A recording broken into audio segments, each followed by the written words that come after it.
దానికి మీరు కలిసి రండి, మీరు కూడా రండి అని చెప్పడం అనవసరంగా కెలుక్కున్నట్టు ఏమైనా అయిందా? కాంగ్రెస్ పార్టీ తలతెక్కతనం అర్థమవుతుంది. ఎవరికైనా నువ్వు ఉద్యమంలోకి రా అనేటప్పుడు నువ్వు ఆఫ్టర్ ఆల్ బచ్చా 2% ఓట్లు ఉన్నోడివి, 40% ఓట్లు ఉన్నోడిని బెదిరిస్తున్నాడు. నీకు చేతనైతే రా అని చెప్పి. ఆంధ్రప్రదేశ్ ఎవడు నువ్వెంత, నీ బతుకే అంత. ఇక్కడ ఆంధ్రాలో జాతీయ స్థాయిలో నీ బతుకు లేదు. అక్కడ సీను వాళ్ళ మీద వీళ్ళ మీద పడి బతుకుతున్నారు.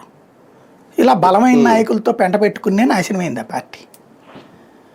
అంటే ఇక్కడ నువ్వు మోడీతో టచ్ లో లేవు, బీజేపీతో టచ్ లో లేవు అనుకుంటే రా అన్నట్టుగా బ్లాక్ మెయిలింగ్. లేదు అంటే మేము నువ్వు ట్రంప్ తో టచ్ లో లేవంటే చైనాని తిట్టు అంటే ఒప్పుకుంటాడా?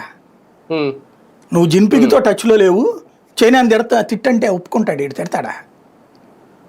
తిట్టాల్సిన అవసరం అది కదా. ఇప్పుడు ఇతనికి ఏం అవసరం మోడీని తిట్టడానికి?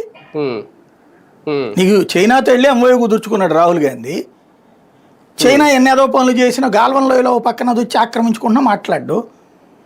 యుద్ధం ముగిసిపోయి మనం గెలిచిన తర్వాతన చైనా భూమిని ఆక్రమించుకుందని చెప్తాడు. అట్లాంటి సిల్లీ థింగ్స్ చేస్తుంది కాంగ్రెస్ పార్టీ. ప్రస్తుతం కంట్రోల్లో లేదు. ఇంకోటి ఇట్లాంటి వాళ్ళు ఏంటంటే పాప మా మాణిక్యం ఠాకూర్ బాధ ఒకటి, వేరే బాధ ఏంటంటే చంద్రబాబు గారు ఏదన్నా ఆదరించి ఏమన్నా ఆయనకి సహకరిస్తారేమో అని చూస్తున్నాడు.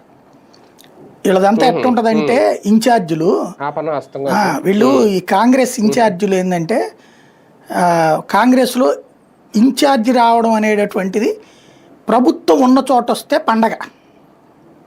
రేవంత్ రెడ్డి ఉన్నాడు అక్కడ.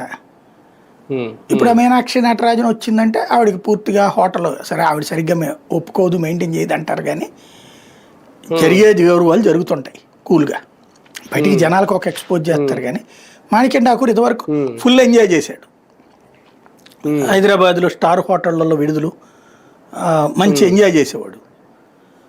ప్రభుత్వం వచ్చిన తర్వాత తీసుకొచ్చి ఆయన ఇక్కడ వేశారు.